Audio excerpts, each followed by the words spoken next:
So today we're going to talk about solving matrices with systems with a matrix, excuse me.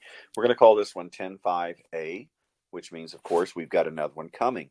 So we can use a matrix to solve systems. This is about the best way I know, especially when we start getting 3x3 matrices, because our calculator allows us to do this. And we'll talk about what the output means. There are no solutions from time to time. There are multiple solutions, infinite many. There is no such thing as all number solutions.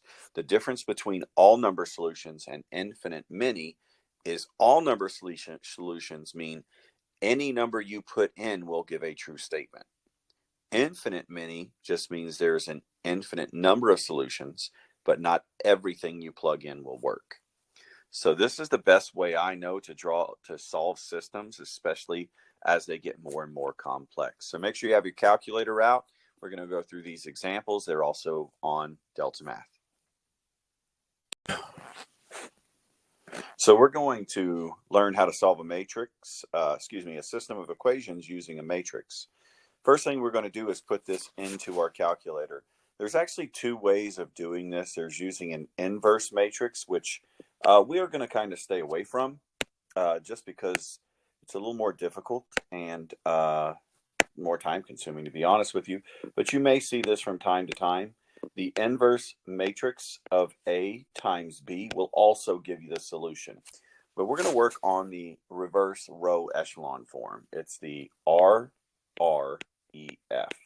Now be very careful because there's an REF and there's an RREF. We're going to be using the double R. So you see how this is AB and this is asked to solve with the matrix. And they're alluding to this, but we're just going to avoid that. These can be put into a 3x4 matrix. And I'll make a video shortly on the button sequence we need to do in order to find this. But the first thing we need to do is set it up. So we go to second matrix, and move over 2 times technically to the edit, and put a 3x4 matrix. And all we're going to do on this 3x4 matrix is we're going to incorporate B into this. So our input values will be -1, 4, -2, and 6. Now you'll see from time to time where they put a dotted line going down this way. That is just for visual purposes. We won't do that in our matrix. 1, we can't, but 2, we don't need to. So we go -1, and then our solution is 8, -1, -4, 2, and 2. So I'm going to take this to my calculator and show you in just a minute on a different video how we use our calculator to solve. But the first thing we need to do is set up a matrix and then again solve from there.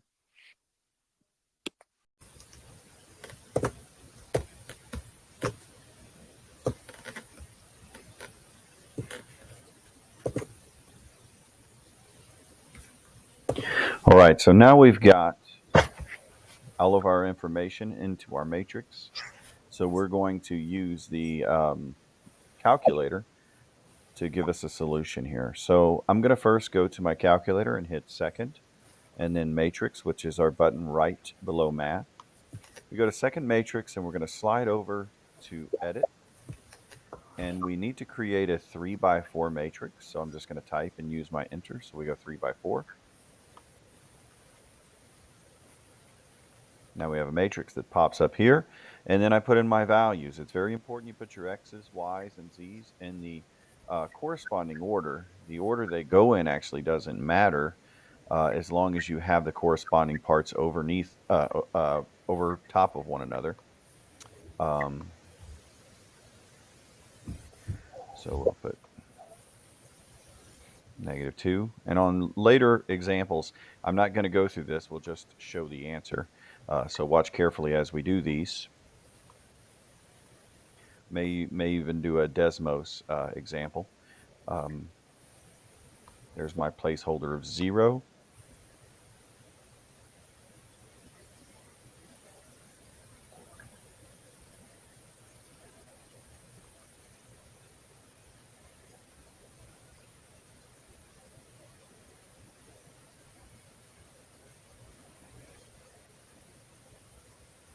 Okay, so I filled the entire matrix. I'm going to double check this thing because if I put one thing wrong, I'm probably going to get a no solution or something that represents that. Looks like everything's good, so I hit second quit. And from this screen, got to watch carefully on this, we go second matrix, the button below math, and we're going to use the math section underneath of that. So we hit the right arrow key once, and we're going to scroll down till we see the RREF. It is the B on this. So look at this and be careful because there's an REF and there's an RREF, and we want to use the RREF. So we click that. We have our information in matrix A. So we're going to click matrix here. So we put in our information, hit enter, and let's talk about what this means. What we need to see is this one going diagonally on this identity matrix. If this doesn't read 1, 0, 0, 0, 1, 0, and 0, 0, 1, what the calculator is telling you is something is wrong. It's supposed to look like this. If we have a zeros across the bottom, we have no solution. But this is what it's supposed to look like. And what this is saying is whatever you put in the first column, the result is -4. Whatever you put into the second column, the result is -16. And whatever you put into the third column, the result is -33. So x is equal to -4, y is equal to -16, and z is equal to -3.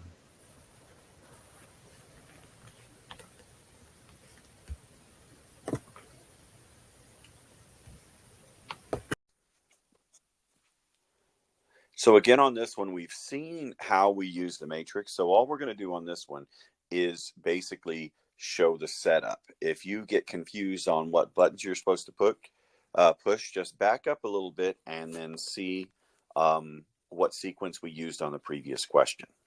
So on this one, though, we are going to go and we're going to, on this one, make a 2 by 3 matrix. We just have two variables plus the solution. And the equation is written on this one. So the value in front of x is 10. The value in front of y is -9. And the value that is constant and on the other side, because remember, we do have to set this up, is 1. And then we go and we 7. Don't put the x, sorry. 6 is our y value, and then 13. So we will go again into our calculator, and since I created this, if I create this as matrix A, we will reverse row echelon form. It's going to give us parentheses, and we will do this on matrix A. And we will look at the output values in just a second. And we'll move to part B. I'm going to give you A and B solutions at the same time. So this one is a 3 variable, so we need to create a 3 by 4 matrix.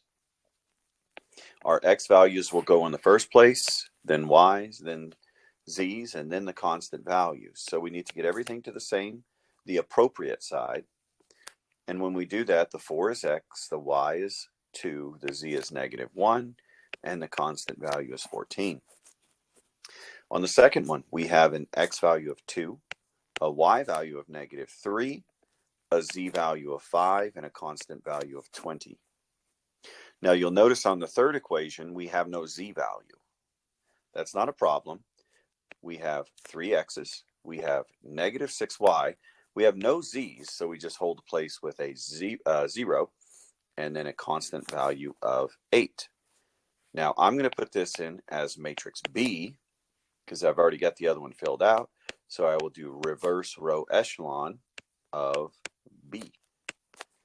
And we'll see if we have a solution and what that solution is. So you can see I took and put these into my calculator. After we get these set up, we have the 1, 1 going across diagonally, which means everything worked as it was supposed to, which means our solution for x is equal to 1, and our solution for y is also equal to 1. So we can use our calculator in this fashion. Now, if you'll notice on the second one, I actually took this and put it into the Desmos calculator on matrix. There it is. I use matrix B, excuse me, just like I had on this one. Try getting some of this stuff hidden here. And put in all of my information. I double checked this thing numerous times, make sure I had the numbers correctly, because my answers came out to something really funny. Usually when that happens, you do want to check it, make sure that you do have everything in right. But this diagonal 1 going across the way is just our calculator's way of saying everything went in fine. This is an actual answer, and we just get these really weird output values, but they are what they are. Another thing you want to take in mind on this, these came out to decimals actually, but there was a little icon on the right that had the fraction. So I clicked on that so that it kicked me back into the fraction that it is equal to. Give you a second to write these down. But all of them are over 153. That's 9, 596, 94, and 430. And all of these are being divided by 153.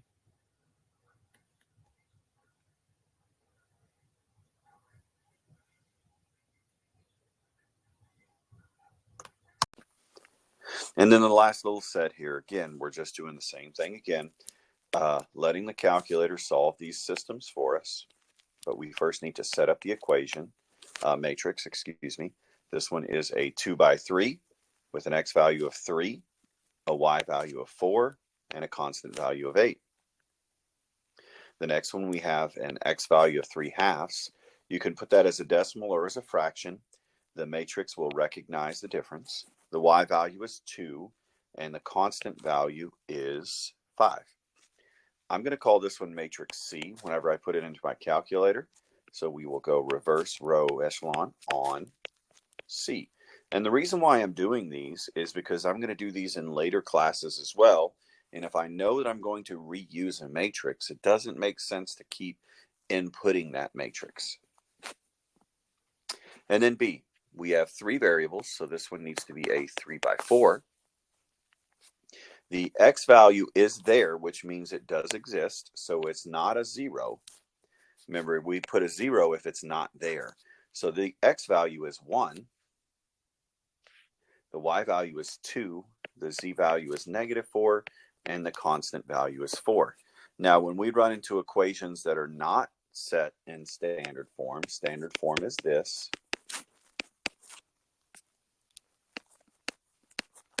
Something to that regard. The letters are generic. The variables are not. But we need to have the x, y, z's in the correct order, and we have to have the constant value on the other side. If they're not, make it work. So now we have, and what I mean by that is move them to the appropriate side. We have 2z and we have -10. On the second one, the x is negative, so that's an understood -1. The y is also negative. The z is just 1, and the constant value is 4. We'll call this matrix D, and we will need to find the reverse row echelon of D.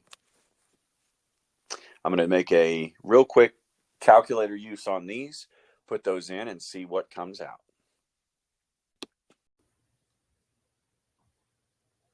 So after I put these into the calculator, I'm going to show you the result matrix that we get from the matrix C. We get this answer. We'll talk about what that means in just a second. And from the D matrix, we get this. So you can see on the example 3A, we do not have that diagonal 1. We don't have the solution matrix like we're supposed to. Remember, it's supposed to go 1, 0, 0, 1. We do not have that, which means that this is a special case. And the way we determine which special case it is based on the bottom line. So the 2 special cases are infinite many solutions. Remember, this is not all number solutions. Infinite many solutions or no solution. The last line will tell us which one it is. So the bottom says 0, 0 equals 1. Well, let's think about that for a second. if x were equal to 0, y was equal to 0, does that equal 1? No, it does not. 0 plus 0 does not equal 1. So this is a false statement, which means this would be a no solution answer. Had it said 0, 0, 0, well, 0 plus 0 does equal 0, which is a true statement.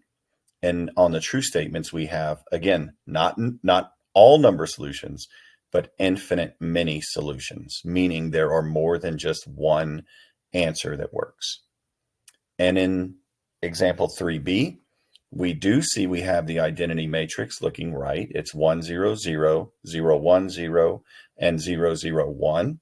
So this is telling us, hey, everything's good. You have a specific solution, and it is where x is equal to -6, y is equal to -1, and z is equal to -3.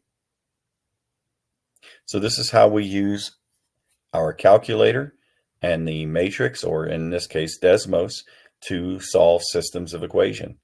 Much easier, much faster than trying to do these by hand.